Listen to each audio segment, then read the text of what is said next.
السلام علیکم ناظرین و حضرات، آپ دیکھ رہے ہیں انونیمس ایگل 786۔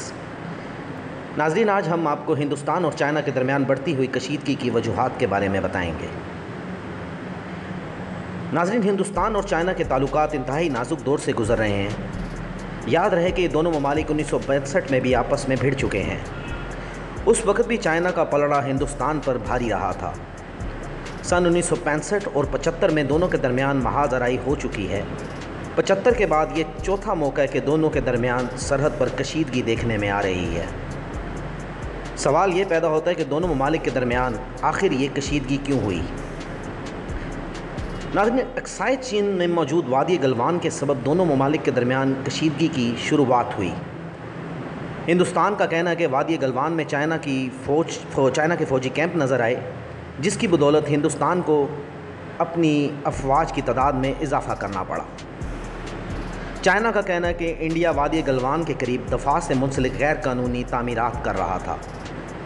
9 مئی کو شمالی سکم میں انڈین اور چینی فوجوں کے درمیان تصادم ہوا۔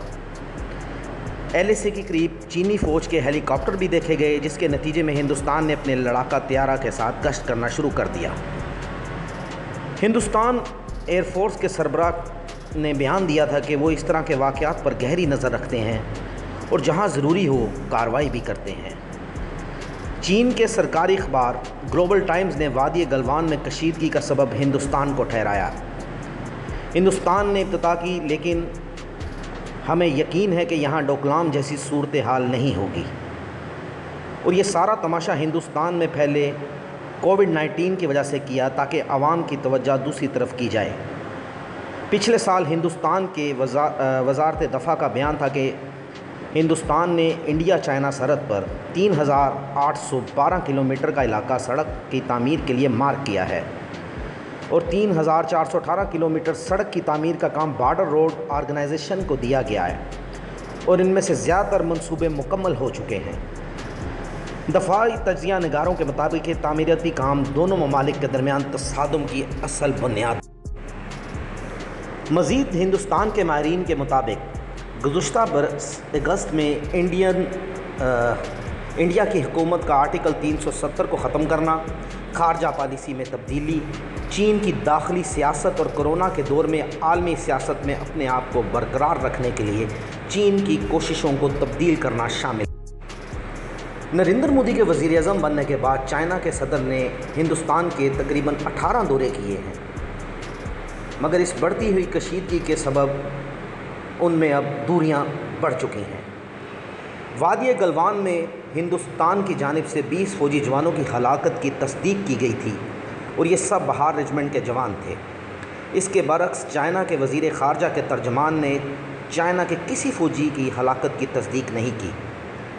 یاد رہے کہ وادی گلوان میں ہونے والی ہلاکتوں میں اسلحے کا استعمال نہیں ہوا، کیونکہ ہندوستان اور چائنا کے درمیان معاہدہ ہے کہ فوجی جھڑپ کے دوران آتشی اسلحے کا استعمال نہیں کر سکتے۔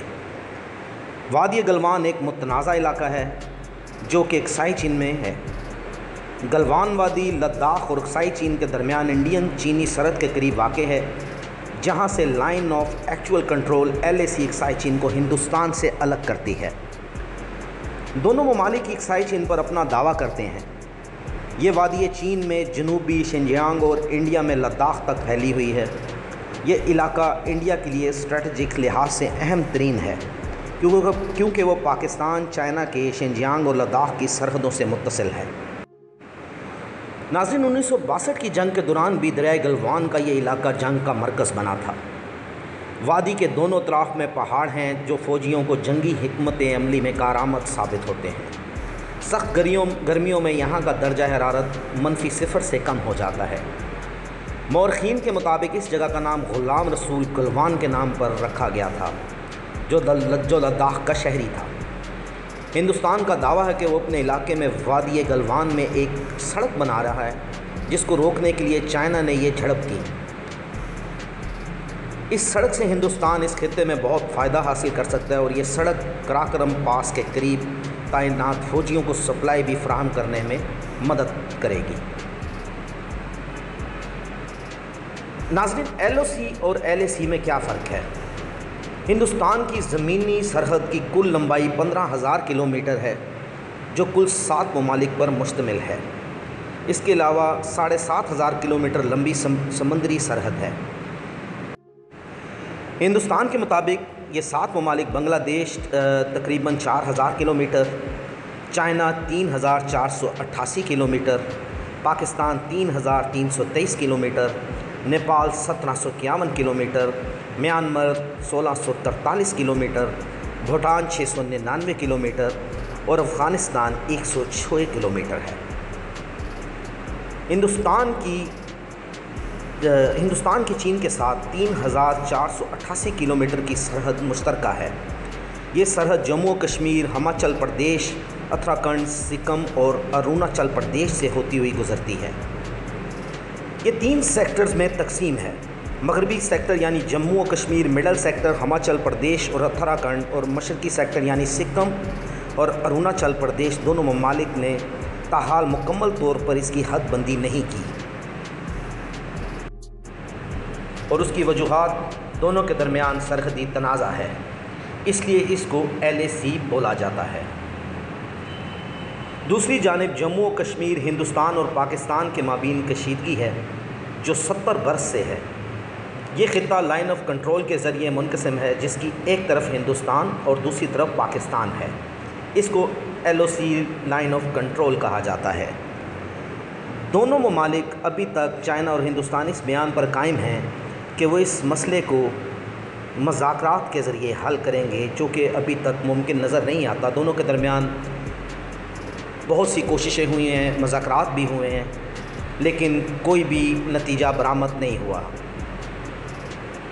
کیونکہ بظاہر ایسا نظر آ رہا ہے کہ مودی نے یہ ٹھان لی ہے کہ وہ کسی اشارے کا منتظر ہے اور جنگ کرنے کا ارادہ رکھتا ہے۔ اس بات میں کوئی شک نہیں کہ چائنا نے بہت ہی عقل مندی کا ثبوت دیتے ہوئے ہندوستان کو اپنے تمام ہمسایہ ممالک سے دور کر دیا ہے۔ اور اگر آپ عالمی سطح پر دیکھیں، انٹرنیشنل اس ٹائم جتنے بھی ممالک ہیں جہاں پر اس ٹائم آپ عرب ممالک کا خاص طور پہ میں ذکر کروں گا، اسرائیل 1 جولائی کو ویسٹ بینک پہ قبضہ کرنا چاہتا تھا، جو کسی وجہ کی بنا پر اس نے پوسٹ پون کیا ہے، لیکن وہ زیادہ دیر تک ملتوی نہیں کرے گا۔ اس کے علاوہ ترکی، مصر، لیبیا، شام، عراق، ان سب پر ہی تقریباً بارڈر اس ٹائم گرم ہے۔ ایسا لگتا ہے کہ ایک اسٹیج تیار ہو رہا ہے جو کسی بھی چنگاری کے سبب بھڑک اٹھے گا اور کسی بڑی جنگ کا